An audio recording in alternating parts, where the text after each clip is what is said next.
Madame, Monsieur, bonsoir. C'est dimanche et comme tous les dimanches, vous avez rendez-vous avec votre émission Scène de presse. À tout de suite.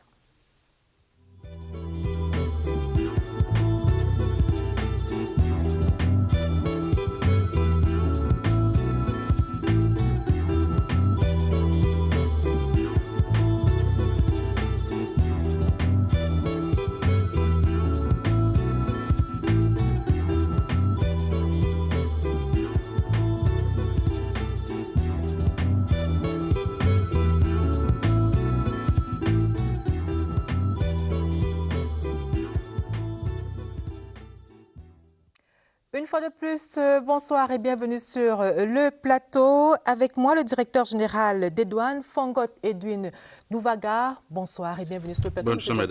Bonsoir, Madame Lucrèce. À ma gauche, Cyril King-Mbepé, journaliste à la CRTV. C'est un plaisir de partager ce plateau avec vous. Bonsoir. Plaisir partagé. Bonsoir. Bonsoir, Monsieur le directeur général. Bonsoir, Monsieur King. Messieurs, avec vous, nous parlerons de la lutte que les douanes camerounaises mènent contre le commerce illicite. Ces dernières semaines ont été marquées par d'importantes saisies de produits prohibés, dont des charges explosives et des marchandises de contrebande. Question au directeur général des douanes ce soir, jusqu'où peut aller l'administration dont il a la charge dans la protection du marché intérieur?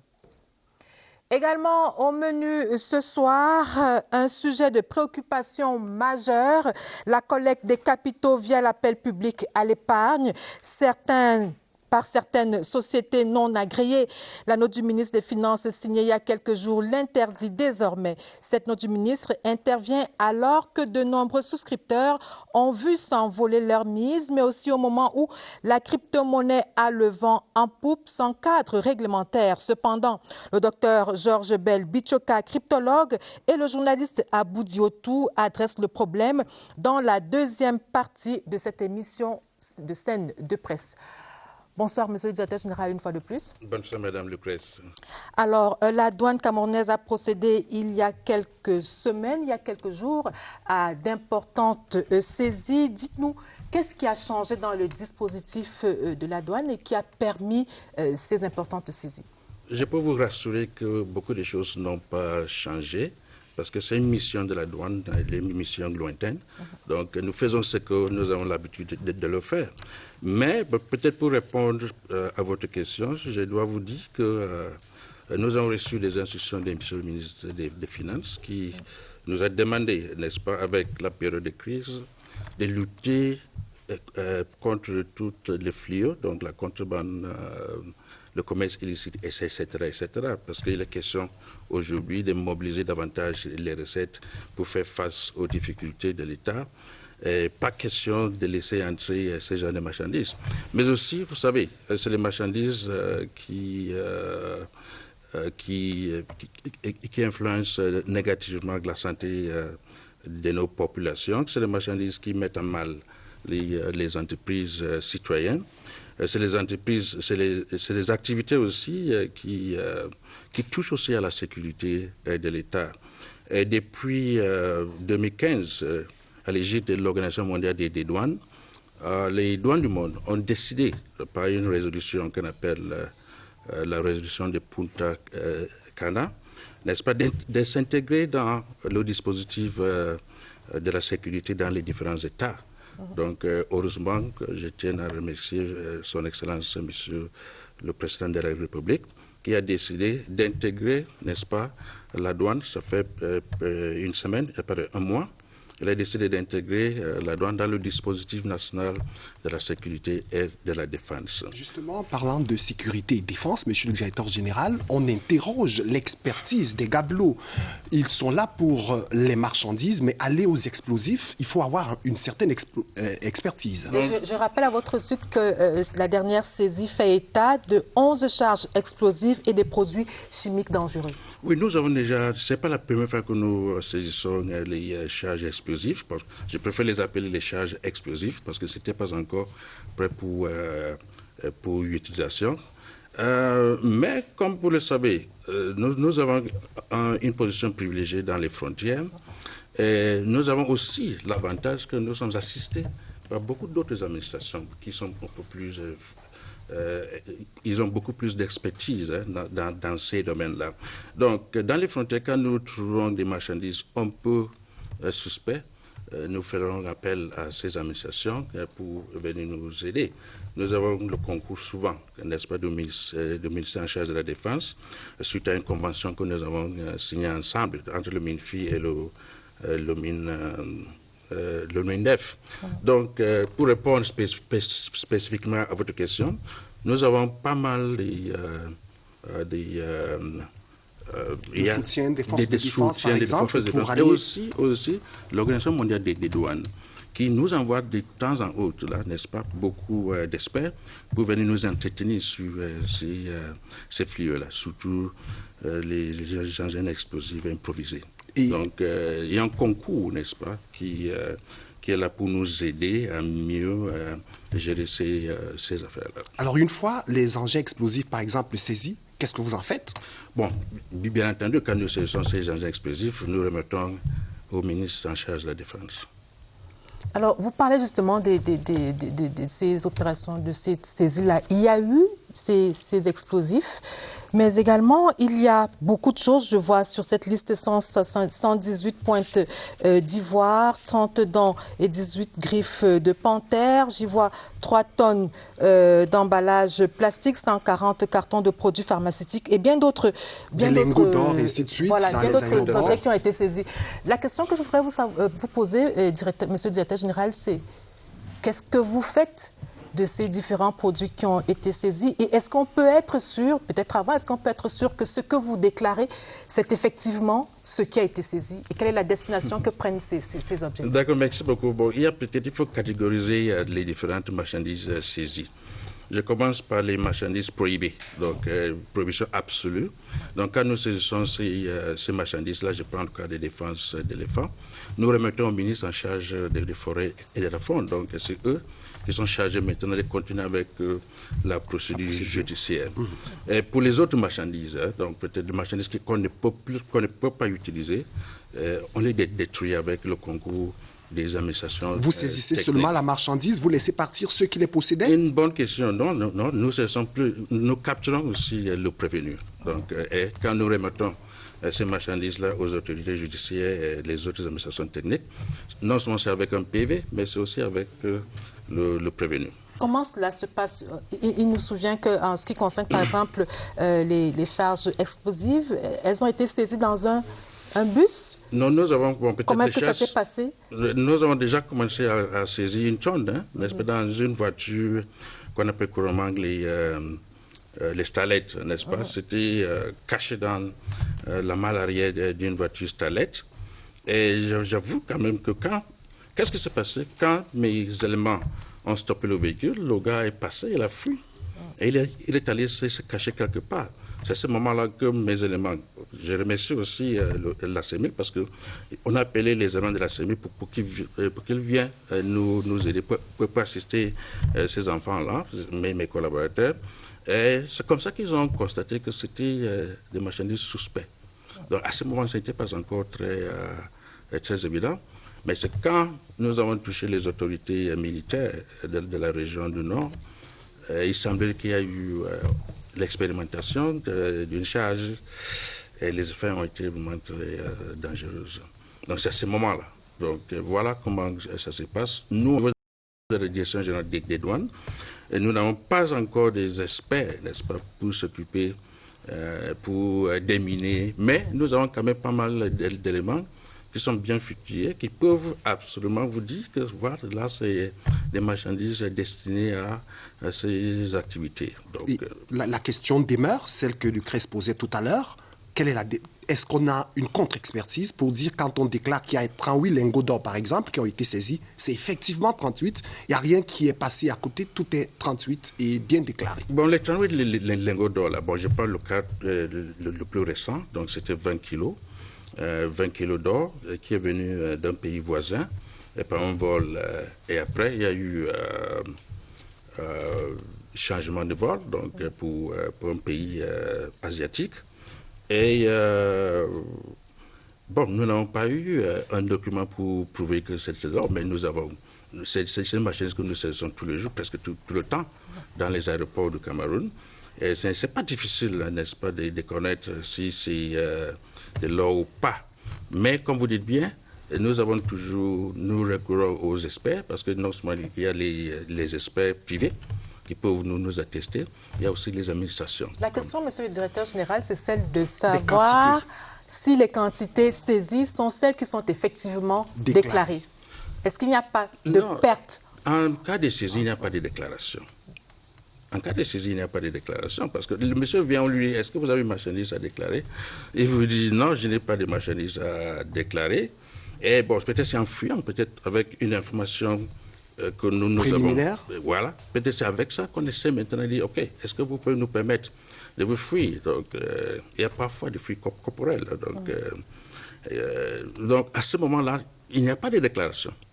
Mais c'est après avoir saisi ces marchandises que peut-être le monsieur va vous dire, bon, écoutez, je voyage avec 20 kilos d'or, avec 60 kilos d'or, comme c'était le cas des Douala. Donc, on ne peut pas dire à ce stade-là qu'il y a une mauvaise Est-ce que les personnels des douanes remettent exactement ce qu'ils ont saisi? Mais écoutez, il faudra peut-être toujours avoir confiance à mes collaborateurs. Écoutez, imaginez-vous quelqu'un qui saisit 60 kilos d'or. La valeur, c'est combien? C'est des milliards. Donc, il est très content. Il est très content de la saisie. Et qu'est-ce qu'il fait? Il appelle au directeur général. Il dit, moi, je suis très content. J'envoie la presse. Il dit, bien, donc pourquoi cacher? Pourquoi cacher? Ça ne sert à rien. Parce que, mais si vous cachez, par exemple, et au final, le monsieur est prêt maintenant à transiger. Mais il va dire que non, ce n'était pas 20 kilos, c'était peut-être 25. Mais on serait mal à l'aise. Donc on ne joue pas avec les choses comme ça. Et nous suivons nos collaborateurs qui sont sur le terrain pour qu'ils essayent, pour qu'ils travaillent comme il faut. Monsieur le directeur général, on parle de sécurité et de contrôle des frontières camerounaises. Il y a des marchandises qui sont saisies à l'intérieur du territoire, mais il y en a sur les réseaux sociaux, par exemple. Ces dernières semaines, on a parlé des matériaux très importants du Cameroun qui ont été saisis dans un pays à l'étranger. Ça veut dire que c'est sorti du Cameroun? Oui, la douane n'a pas vu ça. Je connais le problème que vous disiez. Bon, c'était des pierres, des pierres de Moyen-Âge qu'on a saisies aux États-Unis, pour être plus précis. Quand nous recevons ce genre d'informations, ça nous embête. Qu'est-ce que nous faisons? On essaye de retracer la procédure. Heureusement qu'on a eu, avec le concours de nos partenaires, on a eu les informations sur la sortie de ces... Donc vous savez là où il y a eu la faille. Et on sait, bon, peut-être au niveau de la douane, ces pièces sont sorties avec les documents légaux. Oui, parce que nous ne sommes pas là pour statuer sur l'état, bon, peut-être sur le statut de ces genres de marchandises. Il y a des administrations qui nous assistent. Donc, bon, mais je ne peux pas aussi dire que c'était une mauvaise... c'est une mauvaise publicité pour la douane camerounaise quand même de n'avoir pas pu contrôler ou arrêter la douane le mouvement de... La douane est certes à la frontière, mais la douane ne fait pas exactement tout ce que les autres administrations font. Ce que nous faisons, c'est, pour certains types de marchandises, il y a des documents, il y a quand même des certificats techniques, il y a des documents techniques que ces administrations-là nous livrent. En ce qui concerne le bois, c'est le certificat de circulation. En ce qui concerne ces éléments-là, il y a des ministères. Bon, mais quand c'est des documents en bonne et due forme, et en plus même avec la dématérialisation, ces éléments-là nous arrivent à travers le guichet unique, et il est question que le déclarant essaie d'aller chercher ces documents techniques pour attacher à la déclaration, et que l'inspecteur des visites qui vérifie cela peut aussi entrer dans la base pour vérifier si c'est authentique. Et parce que la question que j'allais vous poser, c'est de savoir si vous contentez uniquement des documents ou alors si vous allez sur le terrain pour vous assurer que ce qu'il déclare, c'est effectivement ce qu'il veut faire passer. Et il y a des moments où nous descendons sur le terrain pour visiter physiquement ces marchandises. Mais la norme est là, la norme c'est 20% des marchandises. Et il faut aussi faciliter le passage des marchandises dans les frontières. Donc nous jouons sur la gestion des risques. Donc quand nous avons des éléments qui nous prouvent quand même qu'on peut avoir des soucis avec une cargaison, mes collaborateurs sur le terrain font la visite physique. Monsieur le secrétaire général, alors malgré ces résultats de l'opération Alcomi, je rappelle que Alcomi c'est halte au commerce illicite, ce commerce semble encore bien se porter chez nous. Alors dites-nous, jusqu'où la douane peut-elle aller dans la protection du marché intérieur? Nous sommes résolument lancés dans la protection de l'économie nationale. La chance que nous avons, c'est que les entreprises citoyennes et aussi le commerce licite nous accompagnent. Et comme vous le savez, c'est souvent difficile, presque impossible d'arrêter la contrebande. Et je vous prends un exemple. Je prends la cigarette. Toutes les administrations des douanes du monde se plaignent de la cigarette. Soit c'est la contrefaçon, soit c'est la contrebande. Si vous avez lu dans la presse, il y a 2 pays européens où on a fait des tunnels, n'est-ce pas, pour transiter, pour... Cette cigarette de contrebande. Tout à fait. Donc, vous voyez que c'est des choses qui sont présentes et que nous sommes toujours derrière eux. Parfois, c'est des mesures curatives, parfois, c'est des mesures préventives. Mais monsieur le directeur général, on a découvert quand même que de plus en plus, les douaniers se retrouvent à l'intérieur également. C'est-à-dire, quand on prend nos axes routiers, on trouve des contrôles de douane sur les routes. Quels sont les résultats de ces contrôles? Pas seulement sur les routes, et même au moment des déchargements des conteneurs. Et ainsi de suite, à l'intérieur. À l'intérieur. Il y a des résultats que ces équipes aussi obtiennent? Bien sûr. Je commence d'abord par le cas des conteneurs qu'on décharge dans les villes et que mes éléments sont toujours présents. Bon, peut-être il faut comprendre qu'avec les mesures de facilitation que nous avons mises en place, il est question que parfois nous laissons sortir certaines marchandises en sachant que c'est au point des déchargements qu'on va visiter. Bon, peut-être si quelqu'un importe son conteneur ici à Yaoundé, donc il peut aussi demander qu'on inspecte ces conteneurs ici à Yaoundé au lieu de les inspecter au port de Douala. Il faudra aussi jouer sur le désengorgement du port de Douala. Mais peut-être pour revenir sur les contrôles routiers, sur les axes à l'intérieur du pays. Comme vous le savez, la plupart des marchandises que vous avez citées là ont été saisies à l'intérieur du pays. Ce n'était pas dans les frontières. Donc il est parfois difficile pour nous de bloquer les mouvements ou bien de contrôler les mouvements des marchandises dans les frontières. Je prends le cas Nous avons une mission qui est en cours depuis 2 ans. C'est une mission qui traque les véhicules de luxe. Et je regrette que beaucoup de véhicules de luxe, il y a beaucoup de véhicules de luxe qui circulent avec des fausses plaques d'immatriculation, des faux documents douaniers, etc., etc. Nous avons déjà eu à saisir plus de 100 à l'intérieur du pays. Parfois, ça nous gêne parce que parfois, il y a des gens à l'intérieur qui vont à l'église, bon, peut-être, pas, ils vont au travail, donc nous saisissons cela.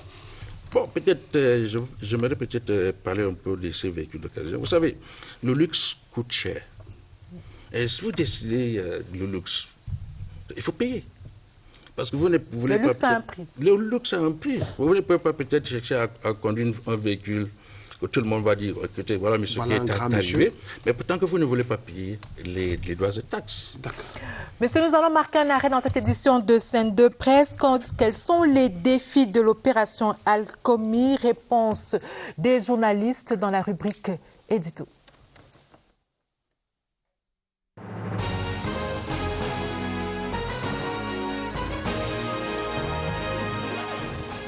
Une très bonne initiative, mais on tient à rappeler que les défis de la sécurisation des recettes à l'import-export ne concernent pas que les importations. Il y a un peu plus de pression sur les contrebandiers à travers nos frontières maritimes, à travers les frontières terrestres et je dirais même les frontières aériennes. C'est quelque chose de bien parce que jusqu'ici, il y avait comme une tiédeur dans... la traque. Mais j'ai la faiblesse de penser que c'est une opération qui peut être rattrapée également par un certain nombre de tares, d'avatars et de retards dans notre système de sécurité au niveau des frontières de manière générale. Il faut que l'État se donne davantage de moyens pour être performant dans la surveillance de tout ce qui entre sur le territoire national. Et il y a une étude d'ailleurs qui est actuellement en cours au ministère de la Planification et de l'Économie qui est en train de démontrer qu'il y a toute une chaîne de comptabilisation des performances économiques import-export qui connaît de nombreux défis. Et je pense que la douane seule ne peut pas prendre juste une mesure qui va permettre de résoudre le problème. Il y a quand même un système de porosité criard au niveau des frontières terrestres. Est-ce que la douane a effectivement les moyens de coercition au niveau des frontières camerounaises? Il y a des brebis galeuses partout. Et donc, ce qu'il faut faire, c'est de sanctionner sans faiblesse les brebis galeuses qui ont été attrapées la main dans le sac. En termes de rentabilité dans les caisses du trésor public, il y a un apport certain par rapport à ça. La douane est sur la bonne voie, mais elle doit accentuer sa mission, qui doit être une mission efficiente et efficace pour pouvoir parvenir à des solutions concrètes. Ça ne peut être pleinement efficace que si ça prend aussi en compte les exportations, où il y a pratiquement une base imposable de près de 8 milliards de dollars qui ont été perdus en 10 ans, mais aussi si ça prend en compte tous les acteurs de la chaîne import-export et qui permet justement qu'on puisse avoir une meilleure vision du volume des importations et des exportations et qu'on puisse mieux taxer afin de pouvoir sécuriser la recette douanière.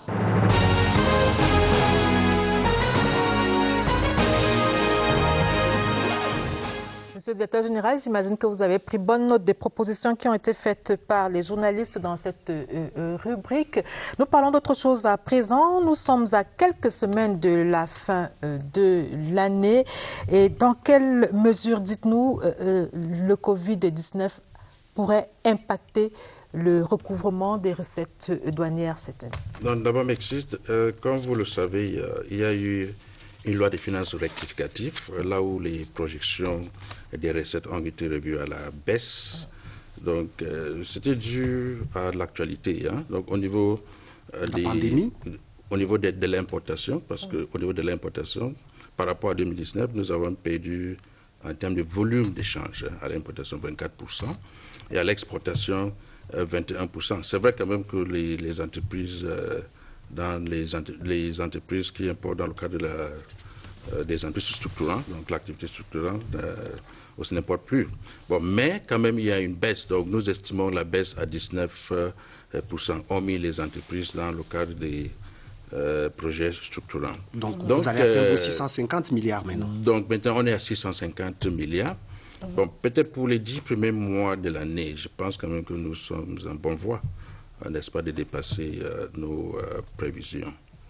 Bon, mais ce qui nous embête là maintenant, c'est le reconfinement que nous observons dans certains pays qui sont les pays partenaires du Cameroun, comme l'Union européenne, l'Asie. Donc, peut-être avec la résilience qu'on a toujours démontrée, grâce à la clairvoyance du chef de l'État, je pense quand même qu'on sera en mesure, n'est-ce pas, d'atteindre des objectifs. Les 2 dernières années, monsieur le directeur général des douanes, vous nous avez habitués à la publication au mois de décembre des mauvais élèves, des mauvais importateurs, si on peut le dire ainsi.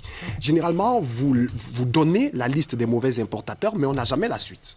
Non, peut-être je ne donne pas la liste des mauvais importateurs. Ce que je fais, c'est que je publie une liste. Bon, je ne sais pas comment la presse obtient ces informations. Je publie une liste, j'attire, j'invite les entreprises à venir payer leur dû.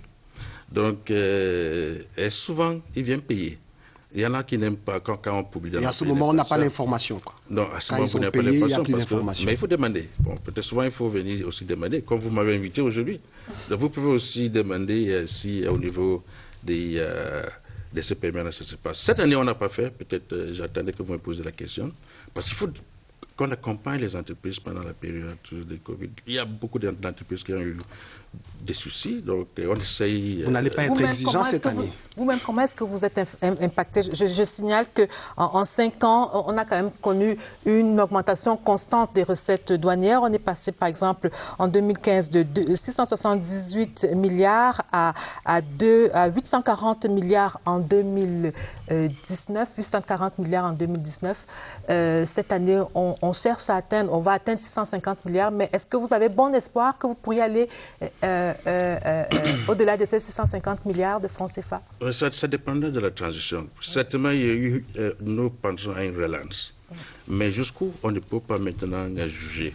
Donc, on est un peu, et avec la situation de Covid qui recommence dans pas mal de pays avec qui nous échangeons, il faudra être un peu plus prudent dans ces genres de projections. Donc, mais ce qu'il y a quand même des mesures prises par l'État. Donc, je pense qu'il y a eu 800 milliards, n'est-ce pas, pour accompagner les entreprises, aussi pour relancer l'économie. C'est des mesures très salutaires. Et nous pensons quand même qu'avec ces mesures, les entreprises vont regagner leur vitesse de croisière. Quand on est donc à une 50aine de jours de la fin de l'année comme ceci et que vous avez ces questions de chiffres à atteindre, comment vous vous engagez à la douane pour qu'on atteigne et qu'on arrive? Ce que nous faisons, ce qui est bien en douane, c'est qu'au niveau des secteurs, chaque secteur cherche à mobiliser davantage les recettes, parce que c'est comme s'il y a une petite compétition entre les différents secteurs. Une saine émulation. Donc, peut-être 7, quand nous tenions pas mal des réunions avec les collaborateurs pour essayer de les pousser à aller au-delà, n'est-ce pas, des objectifs. Donc, tout ce qu'on a eu à faire auparavant, on va continuer de le faire et on va... il y a quand même pas mal de petits gisements de recettes qui sont là. Je profite de votre podium pour lancer un appel aux marketeurs. Les marketeurs, aujourd'hui, n'est-ce pas, quand ils importent, ils ne sont plus dans une situation de manque à gagner. Donc, ils peuvent maintenant payer leurs droits et taxes. Donc, je pense que si ces marketeurs nous payent les droits et taxes, ça sera une très bonne chose pour l'État. Monsieur le secrétaire général, je voudrais maintenant que nous parlions du classement Doing Business. Le Cameroun occupe le 167e rang, mais lorsqu'on s'arrête sur le classement par critères, on va constater que pour ce qui est, par exemple, du commerce transfrontalier, nous sommes à la 181e place sur 190. Pour ce qui est du paiement des impôts et taxes, nous sommes pas... pour ce qui est du commerce transfrontalier, nous sommes à la 186e place sur 190. Et pour ce qui est des paiements des impôts et taxes, nous sommes à la 181e place. Quelle est la part de la douane dans ce classement-là? Qu'est-ce qui fait problème? Peut-être pour l'année 2020, la Banque mondiale n'a pas évalué, parce qu'avec le problème du Covid, peut-être c'est les chiffres, c'est les données des années précédentes, donc peut-être 2019. 2020, nous sommes bien à la 167e place. Ah bon. D'accord. Qu'est-ce qui se passe avec la part de la douane dans ces classements-là? C'est au niveau de l'axe, le commerce transfrontalier. Et dans le commerce transfrontalier, il y a deux sous-axes. Il y a les importations et il y a les exportations. Au niveau des importations, qu'est-ce qui se passe? Les experts de la Banque mondiale viennent interviewer les importateurs des pièces détachées, uniquement. Des pièces détachées. Seulement les pièces détachées. Seulement au niveau de l'importation, c'est des pièces détachées. Okay. Et imaginez-vous, quand on pose des questions à mes amis de Kanyabassi, qui souvent ne respectent pas les procédures, est-ce que la douane vous facilite la tâche? Forcément, ou le Vogadaya, forcément, ils vont vous dire que non. Parce qu'à chaque fois, peut-être ils circulent sans document. C'est des machines qui sont introduites dans le pays à travers certaines frontières, sans respecter la procédure. La procédure veut dire quoi? Une DI, une déclaration d'importation, et avec les procédures SGS, une déclaration en douane en bonne uniforme, une vérification et une validation. Ça veut dire que sur ce secteur, des pièces détachées par exemple, la douane camerounaise reste ferme, mais il y a des secteurs qui sont... On ne peut pas aussi les faire plaisir en les laissant entrer avec ça parce que nous voulons Pourtant, il y a des secteurs où vous laissez entrer. Non, non. Bon, je ne comprends pas votre question. Non, je veux dire sur le plan des pièces détachées, puisque vous dites que c'est la question que Doing Business leur pose. Oui, Doing Business pose la question sur les pièces détachées. Aux importateurs de pièces détachées. D'accord. Alors, il y a d'autres importateurs. Bon, au niveau des exportations, peut-être il faut que je termine avec les exportations. Au niveau des exportations, c'est des exportateurs de café et de cacao. Là, je ne pense pas que nous avons beaucoup de soucis. Parce qu'au niveau de la douane, une déclaration d'exportation ne doit pas rester devant un inspecteur de visite pendant 6 heures. Donc, mais là, pendant 3 heures, pas 6 heures, 3 heures. 3 heures. Donc, quand il la reçoit à 9 heures à 12 heures, il doit avoir... C'est des opérations simples parce qu'il y a quand même pas mal de documents qui l'accompagnent et il n'y a pas de souci. Alors, nous allons marquer notre arrêt dans cette édition de Scène de Presse. Quelles appréciations les opérateurs de la place portière font-ils des services douaniers? Réponse dans ce focus.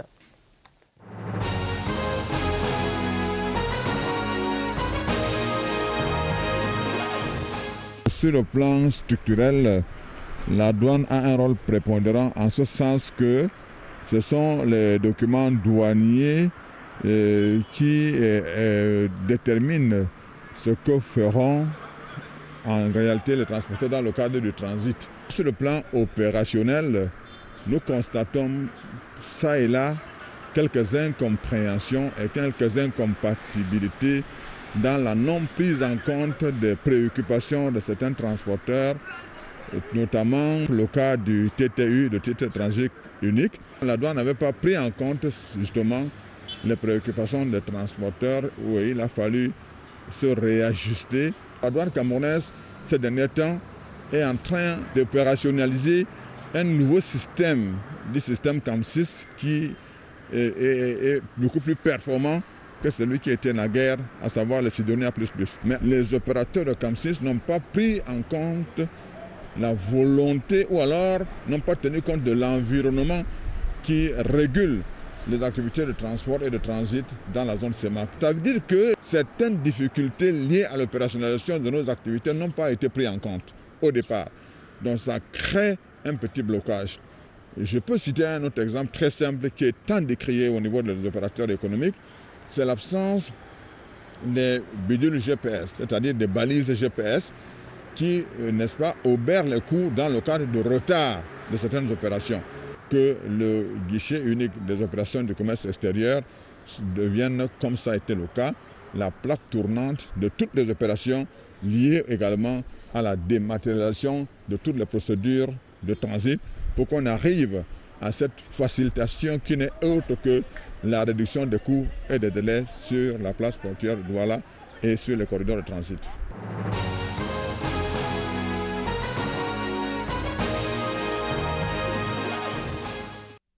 Directeur général, que répondez-vous à cet opérateur de la place portuaire, Aladji Oumarou, qui est le coordonnateur général du bureau de gestion du fret terrestre? Il parle du titre unique de transport, il parle de CAM6. Selon lui, CAM6 qui n'a pas pris en compte l'environnement économique qui est le nôtre, mais également des balises GPS.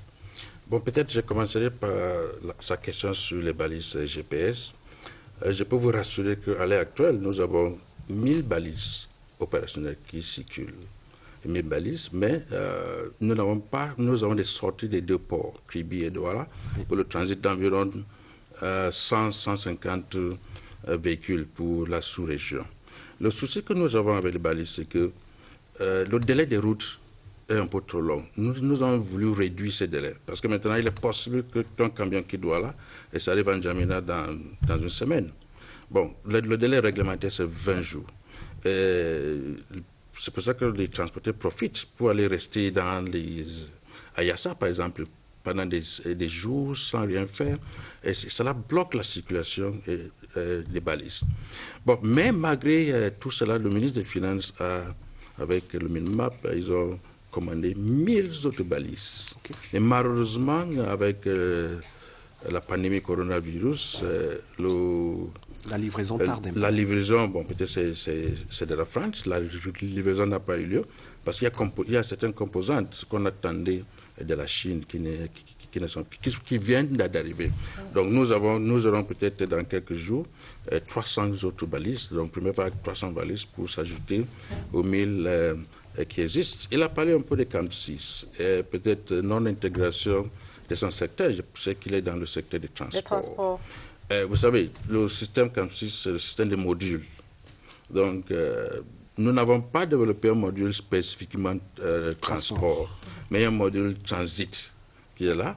Donc, s'ils sont intéressés, il faudra quand même qu'ils viennent. On va discuter un peu pour voir comment développer et intégrer un module transport dans Camp 6. Le TTU, le titre de transit unique, normalement, il devait plutôt jubiler.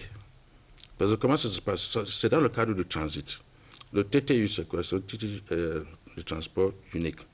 Donc, c'est un seul document qui accompagne la marchandise jusqu'à la destination, malgré le fait qu'on peut avoir la rupture des charges, par exemple, en Gaoundéré.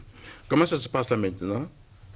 Quand les marchandises arrivent dans nos deux ports, à destination de nos deux pays limitrophes, c'est-à-dire le Tchad et Talane, qu'est-ce que nous faisons? Nous faisons un transfert de magasins.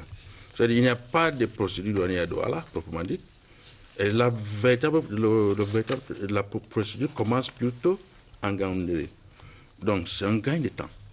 Bon, mais comme nos partenaires ne sont pas encore très habitués, donc cela pose, parce qu'ils ne voient pas comment ils doivent maintenant déplacer des bureaux des transits, des bureaux des commissions douane agréés en Gaoundéré. Donc, c'est ça qui crée un problème.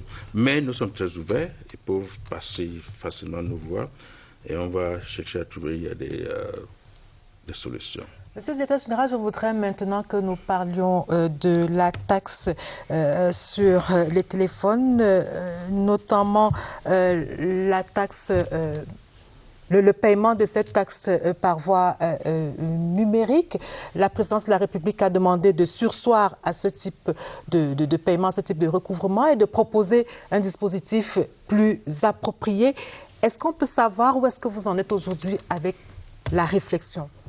Permettez-moi une fois de plus de remercier très sincèrement au nom de M. le ministre des Finances, le président de la République, qui a donné son impulsion et aussi des instructions, n'est-ce pas, pour nous aider à mieux collecter des droits et taxes sur les téléphones portables. Maintenant, vous posez la question. Où en êtes-vous avec la réflexion? Où en êtes-nous avec la réflexion? Au lendemain de la note de Monsieur le ministre d'État, secrétaire général de la présidence, le ministre des Finances nous a instruit de rentrer en laboratoire. Et à l'heure actuelle, nous avons déjà 2 propositions. Nous avons même déjà discuté avec un opérateur de téléphonie mobile qui est très d'accord avec, qui aime ce qu'on le présente. J'espère que ça sera toujours local jusqu'à la fin. Permettez que le monsieur le secrétaire général aille jusqu'à la fin. Allez-y, allez-y. Oui. Et aussi, au niveau interne, donc nous avons changé, nous avons pour renforcer notre système de prise en charge de ces téléphones dans le pays. Non seulement de la prise en charge, mais aussi la surveillance. Je peux vous rassurer que depuis 2 semaines, nous avons capté environ 25 000 téléphones portables. Et ces téléphones portables ont maintenant une meilleure prise en charge parce que maintenant, les caractéristiques techniques de ces téléphones sont renseignées maintenant dans une base. Bon, peut-être c'est pour une utilisation future. Donc, mais aussi au niveau de la surveillance. À Kousséry et en Gaoundéré, nous avons eu à saisir plus de 2000 téléphones portables ces derniers jours. Je pense que Mme Lepresse a mentionné ça dans son papier. Donc voilà, c'est là où nous en sommes. Donc nous sommes rentrés en laboratoire et le ministre nous demande d'aller très rapidement, d'ici peu. Alors très rapidement, c'est quand la loi de finances va être déposée au Parlement dans quelques jours, on va le dire ainsi. Et puis, janvier, c'est déjà une nouvelle année budgétaire. Est-ce qu'on peut déjà savoir si vous serez prêt à date? Bon, ou alors faut-il continuer à attendre? C'est une question difficile à répondre parce que les instances de validation montent très haut. Vous pouvez imaginer. Donc, c'est quand on va présenter notre proposition là-bas. Et bon, peut-être c'est au niveau de la précédence. Alors, je disais, M. le directeur général, c'est un projet de loi qui est inscrit dans la loi de finances de 2019. Ah ouais. Et c'est l'article 7. Oui. Au moment d'appliquer la loi, on dit il faut arrêter. Où était le problème réel? Est-ce que la douane, le système choisi par la douane, n'a pas eu la validation avant de Je passer... pense quand même qu'il y a eu un déficit de communication. Je pense quand même qu'il y a eu un déficit de communication. Pourquoi? Parce que les gens ont cru que aujourd'hui, vous allez payer 30% pour votre portable. Ils ont oublié de comprendre qu'on visait les téléphones qui entrent dans ces pays sans paiement des droits et taxes. Monsieur Kingem, madame, vous voyagez tout le temps. Et quand vous rentrez avec des téléphones portables. Mais dans les avions, on a des déclarations. On vous demande, bon, est-ce qu'il y a des marchandises à déclarer? Beaucoup de gens, je dis presque tout le monde, les gens ne déclarent pas. Mais ces téléphones doivent payer les droits et taxes. Et c'est extrêmement difficile pour mes collaborateurs, n'est-ce pas, d'aller fouiller dans les sacs des gens pour chercher les téléphones. Et comme les camionneurs sont très ingénieux, ils savent comment cacher ces marchandises-là. Donc, la réforme visait les téléphones non dédouanés. Les gens devaient toujours, les importateurs devaient toujours continuer à faire le travail habituel. Oui. Mais on a reçu des instructions. Je préfère que nous respectons les instructions de la très haute hiérarchie. La Banque des États de l'Afrique centrale, la BEAC, s'est prononcée sur ce mode de retrait des droits et taxes à travers le crédit téléphonique en disant que ce n'est pas de la monnaie. Vous avez entendu cela à votre niveau? Oui, j'ai entendu cela. Bon, je n'aimerais pas peut-être entrer dans la polémique, mais vous savez, l'autorité monétaire d'un pays, c'est le ministre des Finances. Les autres, c'est des institutions. L'autorité monétaire d'un pays, c'est le ministre des Finances. Donc, mais pourquoi nous avons choisi cela? Parce qu'eux-mêmes, les opérateurs des téléphonies mobiles, utilisent le crédit de communication comme monnaie. Donc, mais la BEAC dit non. Bon, mais la BEAC, là, peut-être aussi, eux aussi, ils vont maintenant arrêter ça. La BEAC vous dit non, et elle dit non également aux opérateurs de téléphonie mobile. Alors, bon, avant même la BEAC intervient, la précédente avait déjà tranché. Alors, monsieur le directeur général, ce n'est plus d'actualité. Je voudrais quand même que vous nous expliquiez, vous avez dit tantôt que vos collaborateurs ont du mal à tracer, à fouiller chaque sac et à tracer les téléphones. Pourquoi ne pas investir dans la technologie pour pouvoir tracer ces téléphones quand on sait quand même que depuis 2007, autant pour moi, les recettes de ce secteur-là ont considérablement chuté. On est passé de 24 milliards, si mes chiffres sont bons, de 24 milliards à, je crois, 500 millions en 2017. Comment comprendre que la douane ne puisse pas tracer les téléphones? Comment comprendre que la douane ne puisse pas investir dans ce secteur-là? Non, bon, peut-être, vous savez, avec l'évolution des choses, il faut s'adapter. Et nous avons, au niveau de la douane, décidé, n'est-ce pas, de travailler avec la technologie. Donc, là où nous avons des soucis, il faut trouver une solution. Vous savez, un responsable est nommé pour trouver des solutions aux problèmes. Absolument. Moi, j'étais chef secteur des douanes à l'époque, chef secteur des douanes littorales. Là, on a commencé avec la collecte des taxes sur les téléphones portables et les tablettes. Donc, on avait peut-être 2 ou 3 interlocuteurs. Donc, c'est les téléphonies, combien de téléphonies mobiles, eux, qui importaient ces machines. Et c'était très facile. On traçait facilement. Après, tout le monde est entré dans la danse et c'était devenu très difficile. Donc, qu'est-ce qu'on a eu à faire? Certes, il y a la technologie qu'il faudra peut-être utiliser. D'ailleurs, même, la solution qu'on a proposée, c'était une solution technologique. C'était une solution technologique. Donc, mais il est question de retrouver pas mal d'autres, n'est-ce pas, d'intégrer d'autres solutions. Par exemple, nous avons discuté avec, je pense la semaine dernière, avec un opérateur de téléphonie mobile qui lui-même a décidé, n'est-ce pas, de se lancer à nouveau dans les importations de téléphones portables. Mais que fait la douane? Que peut faire la douane? Parce qu'on voit quand même des fouilles à la sortie des aéroports. Comment comprendre que des téléphones puissent vous échapper? Des téléphones viennent en pièces détachées? Et si on était en point privé, madame, je devais vous demander comment vous avez fait pour entrer avec votre téléphone portable au Cameroun. Donc, il a été acheté sur place. Bon, je vous réponds. C'est la question que tout le monde donne, que j'ai acheté mon téléphone sur place. Bon, c'est une bonne réponse, mais je préfère que pour les solutions, comme nous avons reçu des instructions de la très haute hiérarchie, que nous restons là, et peut-être le moment venu, si c'est validé, on pourra peut-être revenir pour expliquer. Et nous serons là pour vous écouter. Les portes de cette émission vous sont ouvertes. Nous allons parler d'autre chose à présent. Entre larmes de joie et de peine, ainsi va la vie des souscripteurs dans le secteur des placements financiers. Confirmation dans ce zooming de Franck Evina.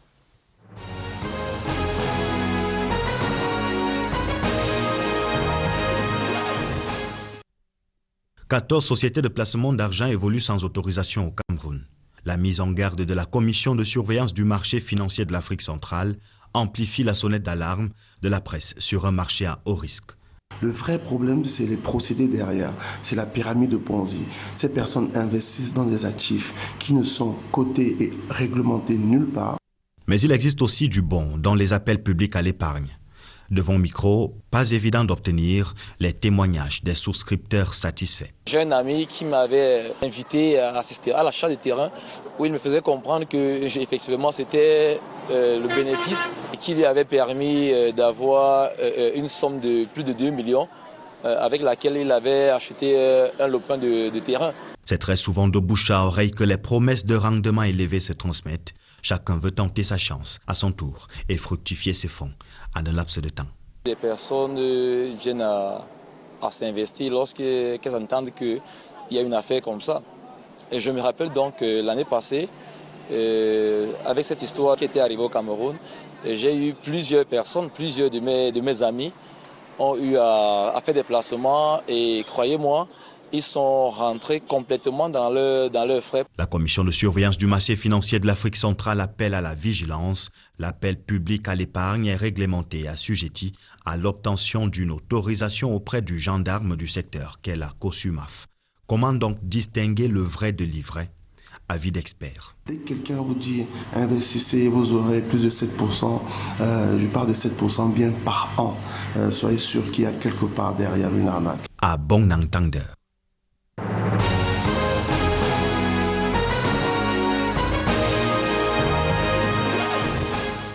Merci Franck Evina. Et sur le plateau avec moi pour parler de ce sujet, le docteur Georges Bell Bichoka qui est cryptologue. Bonsoir et bienvenue sur le plateau. Bonsoir.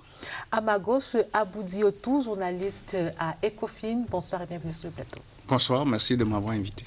Alors docteur Georges Bell, aguiché par des taux d'intérêt élevés qui vont parfois jusqu'à 15%, de nombreux Camerounais se laissent happer par des sociétés financières. Dites-nous, d'entrée de jeu, est-ce que c'est techniquement possible dans les normes d'avoir ce taux d'intérêt en quelques mois?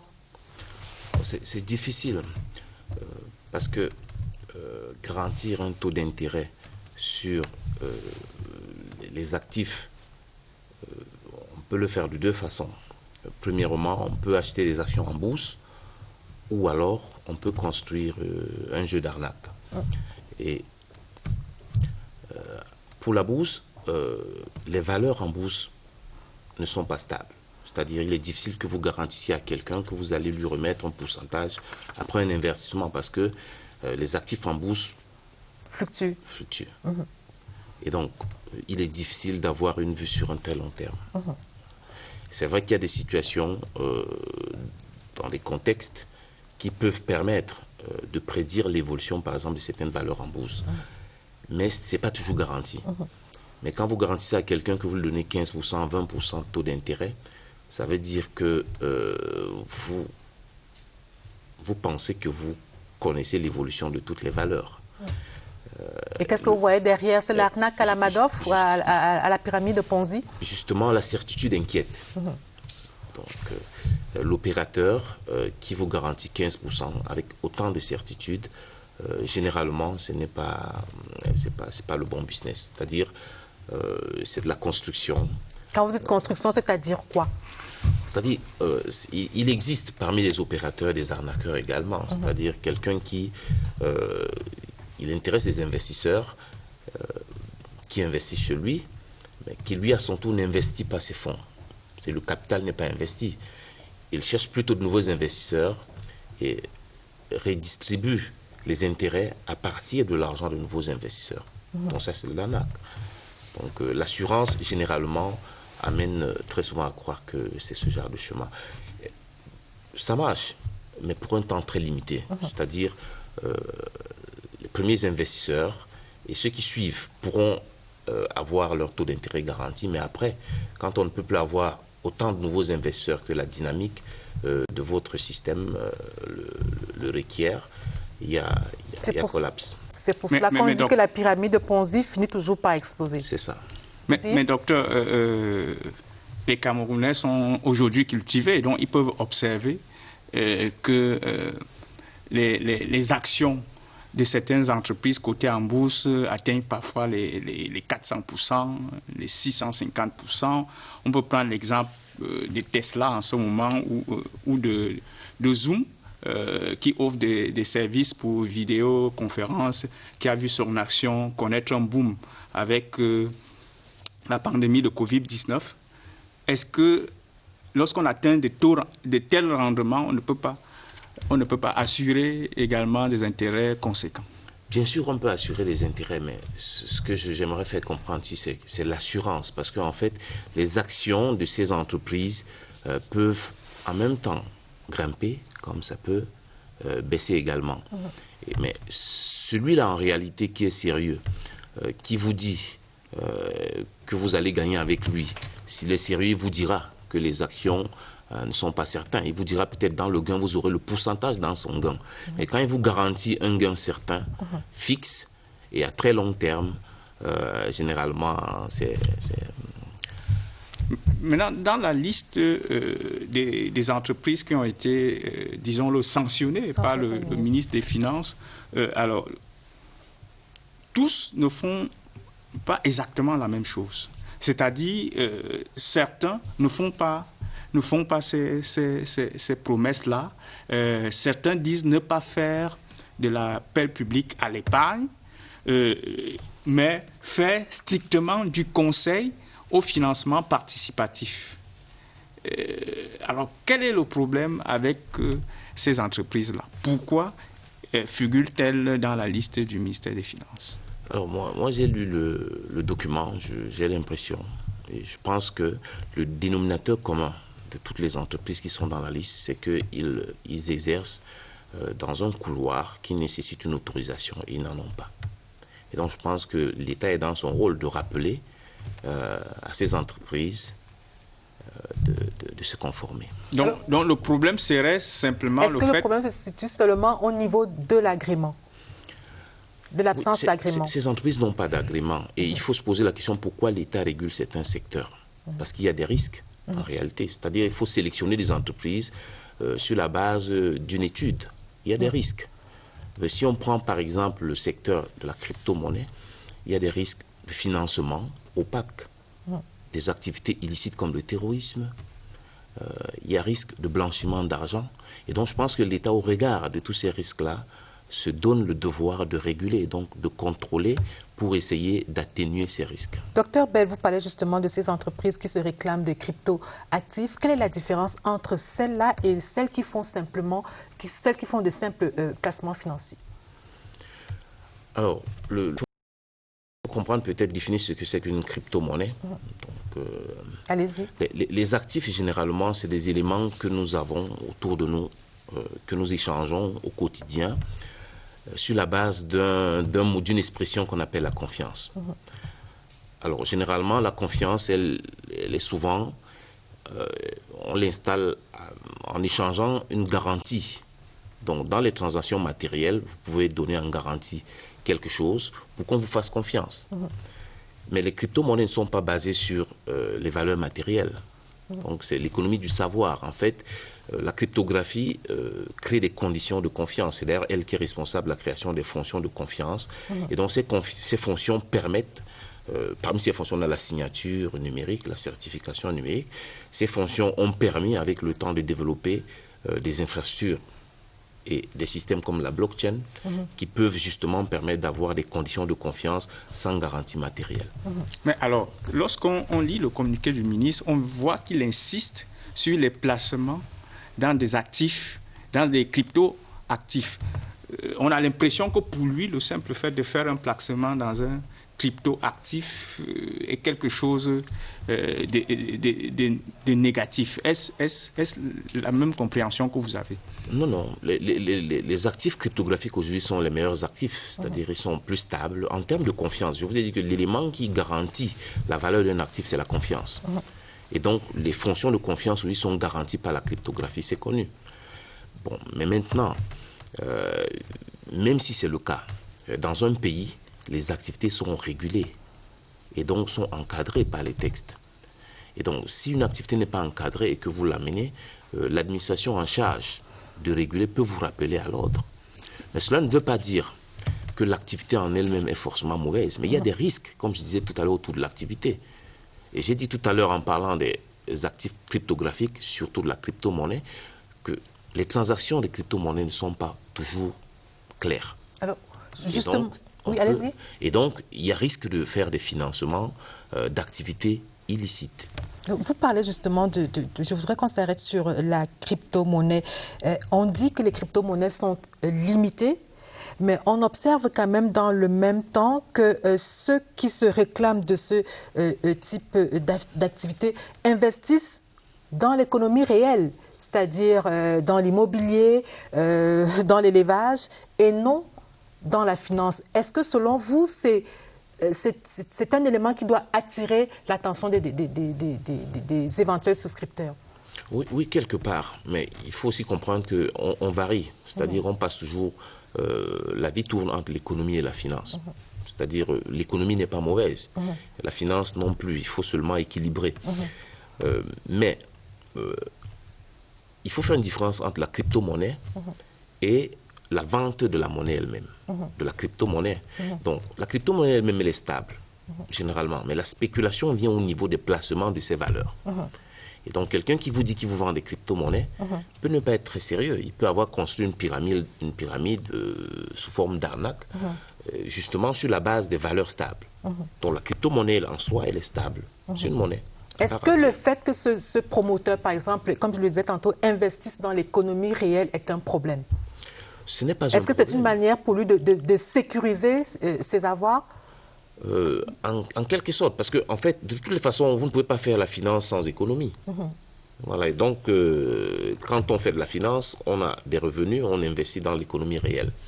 Je reprécise ma question, Dr Bell, parce que ce que certains opérateurs font valoir, c'est que le fait qu'ils investissent justement, que leurs investissements soient, j'ai envie de dire, réels, c'est visible, c'est une forme de garantie pour ceux qui veulent se lancer dans cette opération-là. Justement, je parlais de confiance tout à l'heure. La confiance est toujours...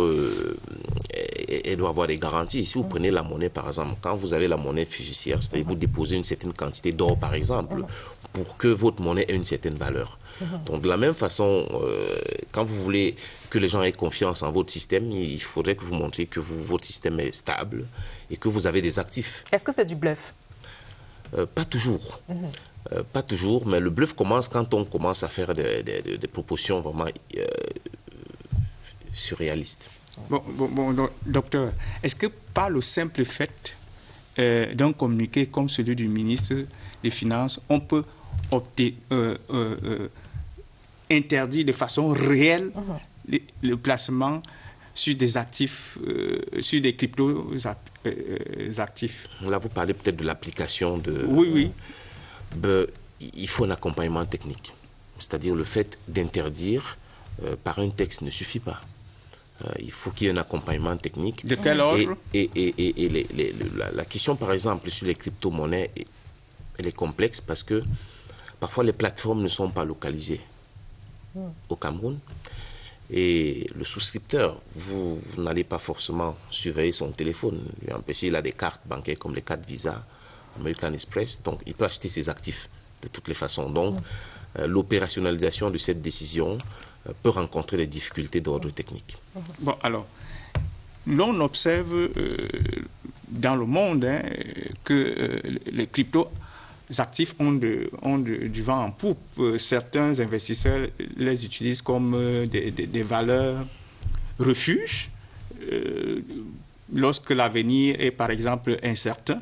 On voit que des grandes banques s'intéressent à ces crypto-actifs. Au Nigeria, qui est le premier pays africain en matière de transfert en termes de Bitcoin, on parle de 8 millions de dollars par semaine, est plutôt dans une dynamique de régulation, c'est-à-dire d'essayer de sortir les acteurs de cette activité-là du noir total. Est-ce que ce n'est pas la meilleure approche?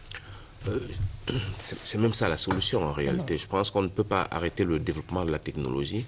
L'évolution de l'homme va vers les valeurs immatérielles. Et donc, les éléments de confiance immatériels sont des éléments qui sont garantis par la cryptographie. C'est d'ailleurs la raison pour laquelle vous voyez des actifs de plus en plus cryptographiques. Et donc, on ne peut pas arrêter le développement dans ce sens-là. Donc, je pense qu'il faut maîtriser la technologie, organiser la régulation et permettre qu'il y ait une activité dans un environnement sain. Avant que nous poursuivions sur la question de la régulation, je voudrais que ce soit clair pour nos téléspectateurs, docteur Bell, concernant ces crypto-actifs, dans le contexte qui est le nôtre aujourd'hui. Qu'est-ce qui fait problème et qu'est-ce qui doit alerter l'éventuel souscripteur? Comment séparer le bon grain des livrets? Alors, ce n'est pas seulement une question de cryptoactifs. Moi, je pense que les proportions de gains exagérés devraient déjà permettre aux potentiels souscripteurs de se poser des questions. Parce que les crypto-monnaies, bien entendu, si on prend l'exemple du Bitcoin, le cours, il grimpe. Et donc, mais il ne grimpe pas indéfiniment. Donc, deux fois, ces valeurs chutent. Deux fois, elles prennent du contenu. Donc, ce n'est pas une garantie. On peut faire une projection sur un court ou un moyen terme sur l'évolution de ces actifs-là. Mais cela ne devrait pas permettre, parce que je vous ai dit qu'il y a une différence entre la monnaie cryptographique elle-même et la finance autour de la monnaie cryptographique, c'est-à-dire la vente, la proportion de vente et de gains autour des monnaies cryptographiques. Donc, le problème n'est pas forcément la monnaie, mais le problème, c'est l'organisateur de la vente de la monnaie. Vous les appelez les crypto-gourous?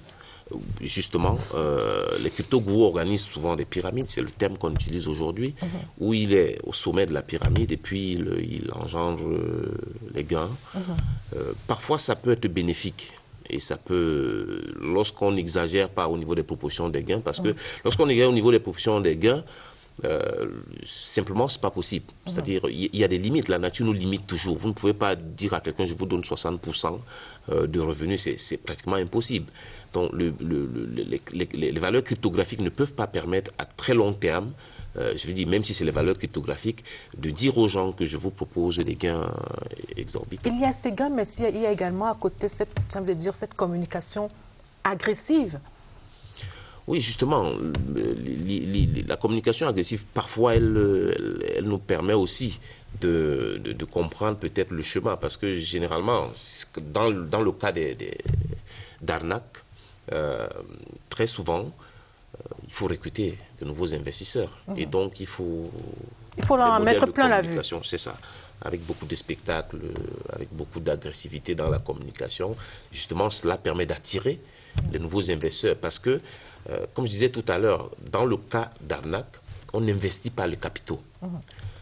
Mais plutôt, on redistribue les capitaux des nouveaux venus aux anciens abonnés. Jusqu'à ce que le nombre de nouveaux venus commence à baisser et là, la pyramide explose.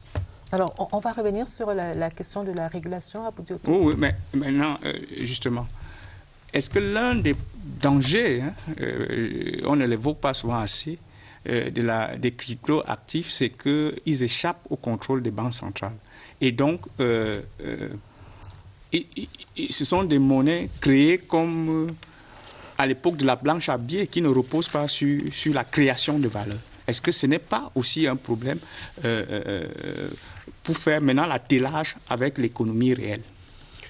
Non, ça ne devrait pas poser un problème. C'est-à-dire l'homme vit selon deux chaînes de confiance, deux types de chaînes de confiance. La chaîne de confiance verticale, la chaîne de confiance horizontale. La monnaie fiduciaire est par exemple orientée ou organisée sur la chaîne de confiance verticale. La monnaie cryptographique, elle est organisée sur la chaîne de confiance horizontale. Mais je dirais la chaîne de confiance horizontale est plus stable parce qu'elle a des caractéristiques, c'est-à-dire les transactions sont claires, les décisions sont collégiales, elles sont communes, coordonnées, acceptées par tout le monde et les transactions sont infalsifiables. Contrairement aux systèmes qui sont basés sur la confiance, la chaîne de confiance verticale, on peut faire un faux billet parce que justement vous pouvez vous mettre dans votre chambre, vous créez un nœud, vous fabriquez des faux billets, je parle de la monnaie fiduciaire, et vous faites circuler ces faux billets. Vous ne pouvez pas faire une fausse monnaie cryptographique. Ce n'est pas possible. On peut voler un billet, on le dépense. Mais si vous volez dans un porte-monnaie cryptographique une valeur, vous ne pouvez pas dépenser cette valeur. Parce qu'en fait, toutes les dépenses sont acceptées par tout le monde et sont connues de tout le monde. Donc, si vous dépensez ma valeur cryptographique, tout le monde sait que c'est ma valeur. Et qu'aucune opération ne vous permet de prétendre que cette valeur est la vôtre. Donc il y a une différence entre les deux chaînes de confiance qui font que les valeurs cryptographiques qui sont basées sur la chaîne de confiance horizontale sont plus sûres. C'est d'ailleurs la raison pour laquelle les crypto-monnaies n'ont pas de banque centrale. Mais ces monnaies ont de la valeur. Et les monnaies basées sur les banques centrales, leurs valeurs viennent du fait d'une garantie, par exemple, d'une masse de matière, comme de l'or, par exemple, qui est déposée, ce qui permet d'avoir un quota de confiance à condition, bien sûr, qu'il n'y ait pas une organisation financière autour qui n'ait pour objectif que d'appâter des souscripteurs et de leur soutirer de l'argent. Alors, parlons justement de cette régulation dont Aboudio a commencé à parler il y a quelques instants. La COSUMAF, qui est donc le régulateur, a reconnu dans une correspondance adressée à une structure de la place qu'elle ne disposait pas encore d'un cadre juridique qui lui permet de réguler ce secteur. Alors comment, en l'absence d'un cadre juridique, comment peut-elle agir alors même qu'il y a déjà eu un appel public à l'épargne? Je pense que l'action, s'il y a eu un appel public à l'épargne, la seule action, c'est d'interdire, comme ils l'ont fait. Mais on ne peut pas réguler tant qu'on ne maîtrise pas la technologie. Je pense qu'il faut commencer par il faut se dire la vérité. Il faut commencer par considérer que la cryptographie, elle est indispensable. Et qu'il faut qu'on y regarde clair, et qu'on maîtrise la technologie et qu'on l'implémente comme cela se doit. Seulement, dans ces conditions, on peut prétendre pouvoir réguler. Parce que si vous ne savez pas ce que c'est, réciter Bitcoin, Ethereum et autres crypto-monnaies ne sert à rien. Vous allez interdire, vous allez décider, vous allez tout faire, mais tant que la technologie vous échappe, vous avez un problème. Donc, peut-être le message que j'enverrai aux organes de contrôle et de régulation, c'est de se plonger dans la technologie en réalité pour la maîtriser afin de pouvoir réguler. Alors vous allez nous donner, après cette revue de presse, vous allez donner peut-être quelques éléments qui pourraient permettre aux régulateurs et même au pouvoir public de travailler à réguler ce secteur-là. Mais avant, donc, comme je le disais, voici la revue de presse, une proposition de Franck Evina.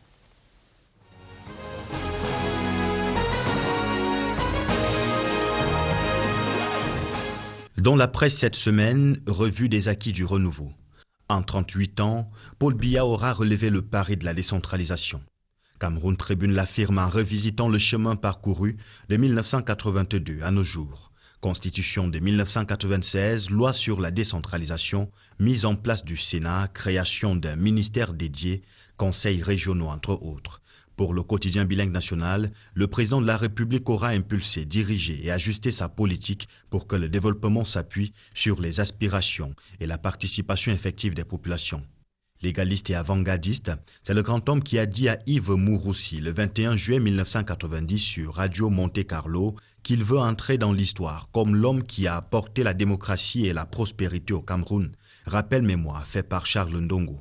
Dans une tribune spéciale dans Cameroun Tribune, le directeur général de la CRTV explique comment le père du renouveau national a bâti sa grandeur. Dans son ascension tranquille vers les cimes du pouvoir, il s'est donné le temps d'arborer cet étau présidentiel qui fait la différence, sans jamais brûler les étapes, affirme le journaliste principal hors échelle.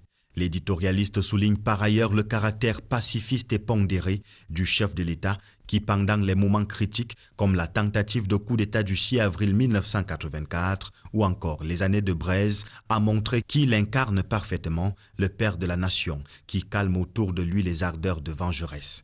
Et Singang va dans le même sens, 38 ans de magistère, des acquis à consolider et défis à relever en dépit des agitations des entrepreneurs du chaos. Le journal salue la résilience d'un homme d'État pragmatique soutenu par ses compatriotes et qui, face à de nombreuses crises, a su déjouer les pronostics défaitistes. L'œil du Sahel a plongé ses lecteurs dans le passé en réveillant les souvenirs du 6 novembre, jour historique. La revue de presse était sur la scène.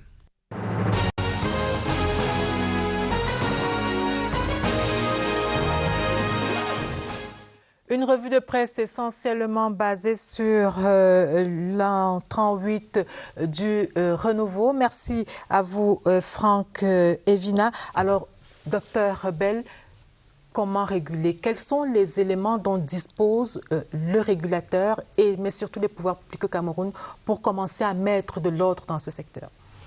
Alors, comme je le disais tout à l'heure, le préalable, c'est la maîtrise de la technologie. C'est-à-dire la cryptologie doit prendre la place qu'elle mérite et que, justement, l'État s'approprie la technologie. Et seulement après, on peut réguler. C'est technique. C'est-à-dire vous ne pouvez pas réguler seulement sur la base des textes en ignorant la technologie. Et donc, le préalable, c'est de s'intéresser à la technologie, de l'étudier, de comprendre comment elle fonctionne et de se donner la volonté de l'implémenter. Bien entendu, en organisant son utilisation. Donc, il faut entrer dans la technologie. Parce que la monnaie, par exemple, cryptographique, c'est juste peut-être l'élément le plus négligeable même des actifs que la cryptographie apporte aujourd'hui. Et donc, la signature est cryptographique aujourd'hui, la certification est cryptographique, la protection des transmissions sensibles elle est cryptographique, le comptage même des valeurs dans le marché comme l'électricité, c'est la cryptographie. Les relations contractuelles, on parle de smart contracts, c'est la cryptographie. Le marché, c'est-à-dire le marché d'échange de valeurs, c'est également de la cryptographie. On parle de tokenisation. Donc le monde de relations et avec le mot confiance ne peut plus exister sans cryptographie. Le mot confiance peut être congru aujourd'hui à la cryptographie. Et donc, l'État doit se mettre dans ce secteur-là pour que, justement, il puisse réguler l'ensemble des activités liées à la confiance. C'est entendu. Un autre arrêt, un dernier dans cette édition de Scène de Presse, c'est pour faire le point sur les préparatifs des régionales au Cameroun qui auront donc lieu le 6 décembre prochain. Et c'est avec le directeur général des élections, Éric Essoussé.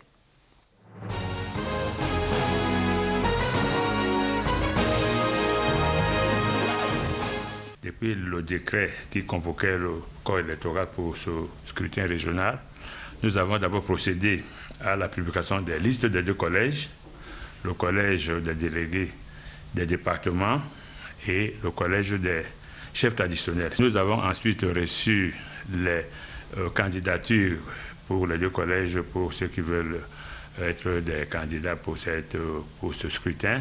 Et là, le Conseil électoral a publié les listes des candidatures acceptées et rejetées. Il y a eu des recours auprès des tribunaux administratifs régionaux et maintenant ces tribunaux ont rendu leur verdict. Nous allons commencer l'impression des bulletins de vote et de campagne et des enveloppes. Nous allons également travailler sur le matériel complémentaire dans les bureaux de vote et en même temps travailler pour la publication de la liste des bureaux de vote. Nous sommes dans la dernière ligne droite pour permettre que d'ici le 15 novembre ou plus tard le 20, tout le matériel sera sur le terrain pour que nos collaborateurs sur le terrain puissent aussi avoir le temps de travailler de manière sereine pour préparer le 6 décembre prochain. À 15 jours du scrutin, les partis politiques et les chefs traditionnels vont se lancer dans la campagne. Pour ceux qui veulent faire des affiches, on leur donne l'autorisation de le faire et les emplacements. Nous leur rapportons les bulletins de campagne et les listes des chefs traditionnels pour que chacune des parties puisse avoir les bulletins de campagne pour pouvoir, n'est-ce pas, aller donc sensibiliser les électeurs. Voilà en fait ce que nous sommes en train de faire comme accompagnement et comme nous le faisons d'ailleurs souvent.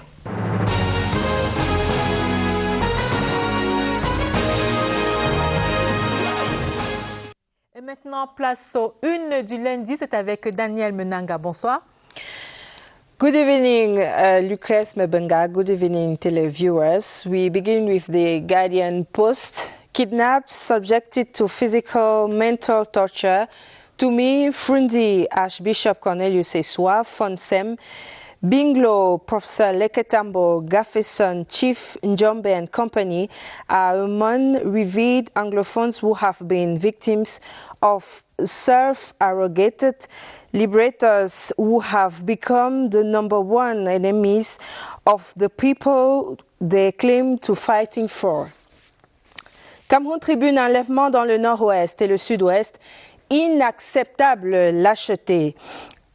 Au cours du week-end, le gouvernement a une nouvelle fois condamné fermement les actes dégradants des terroristes sécessionnistes qui s'en prennent aux civils, à l'instar du cardinal Christian Tumi du Fonds de la communauté Nso et d'autres membres d'une délégation enlevée jeudi dernier sur la route Kumbo. L'homme d'église a été libéré et les recherches se poursuivent en vue de retrouver le reste des otages. Ladies News, à propos, met en vitrine la réaction d'une humanitaire. Ôter la vie gratuitement est l'acte le plus ignoble qui soit, dixit Patricia Matissa Ado, désolée du massacre d'élèves à Kumba dans le sud-ouest.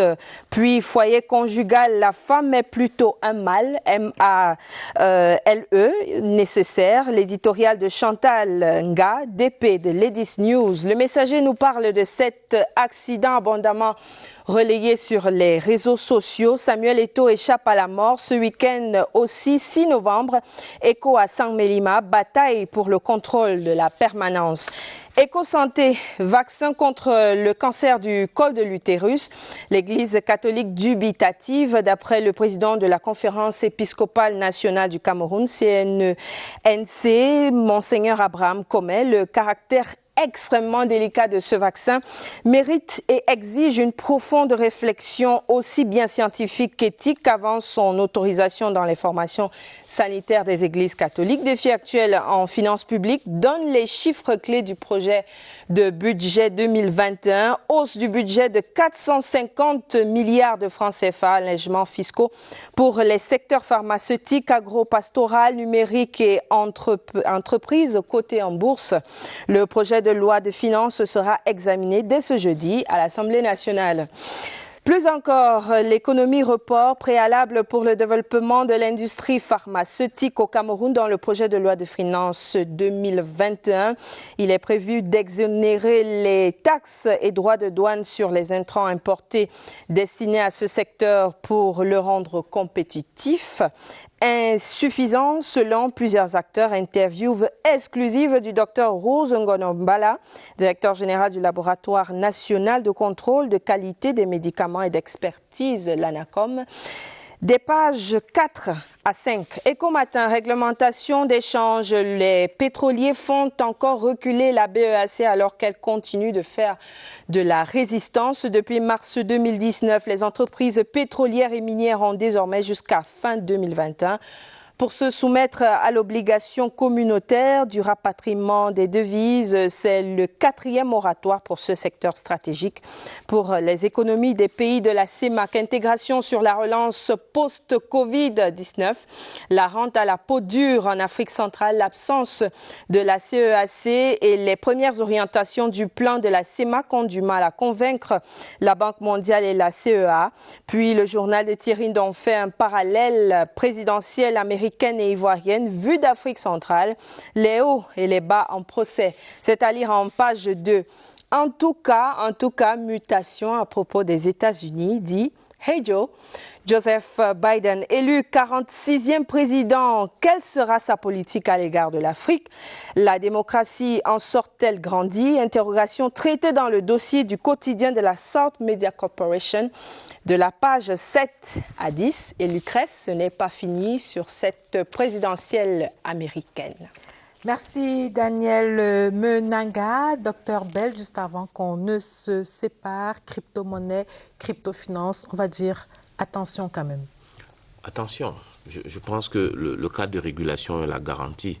Parce que quand vous exercez ou vivez dans un pays, je pense qu'il faut s'assurer que les activités que vous menez sont régulées et que vous êtes conforme.